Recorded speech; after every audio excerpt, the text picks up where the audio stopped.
और फल की इच्छा का सर्वथा त्याग। ईश्वर की भक्ति, देवताओं का पूजन, माता पिता आदि गुरुजनों की सेवा, यज्ञ दान तप तथा वर्णाश्रम धर्म के अनुसार आजीविका द्वारा गृहस्थ का निर्वाह एवं शरीर संबंधी खान पान इत्यादि जितने कर्तव्य कर्म हैं उन सब में आलस्य का और सब प्रकार की कामनाओं का त्याग करना। ईश्वर भक्ति में आलस्य का त्याग अपने जीवन का परम कर्तव्य मानकर परम दयालु, सबके सुहृद, परम प्रेमी, अंतर्यामी परमेश्वर के गुण प्रभाव और प्रेम की रहस्यमय कथा का श्रवण मनन और पठन पाठन करना तथा आलस्य रहित होकर उनके परम पुनीत नाम का उत्साह पूर्वक ध्यान सहित निरंतर जप करना। ईश्वर भक्ति में कामना का त्याग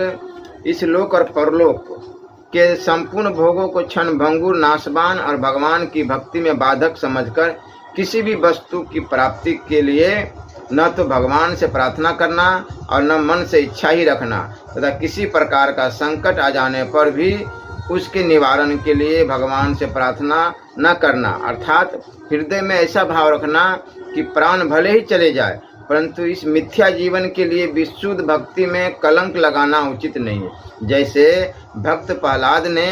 पिता द्वारा बहुत सताए जाने पर भी अपने कष्ट निवारण के लिए भगवान से प्रार्थना नहीं की। अपना अनिष्ट करने वालों को भी भगवान तुम्हारा बुरा करे इत्यादि किसी प्रकार के कठोर शब्दों से शाप न देना चाहिए और उनका अनिष्ट करने होने को मन में इच्छा भी नहीं रखना चाहिए। भगवान की भक्ति के अभिमान में आकर किसी को वरदान आदि भी न देना, जैसे कि भगवान तुम्हें आरोग्य करे, भगवान तुम्हारा दुख दूर करे, भगवान तुम्हारी आयु बढ़ावे इत्यादि। पत्र व्यवहार में भी सकाम शब्दों का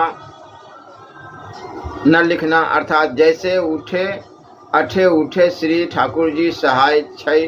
ठाकुर जी बिक्री चलासी, ठाकुर जी वर्षा करसी, ठाकुर जी आराम करसी इत्यादि सांसारिक वस्तुओं के लिए ठाकुर जी से प्रार्थना करने के रूप में सकाम शुद्ध मरवाड़ी समाज में प्राय लिखे जाते हैं। वैसे न लिखकर श्री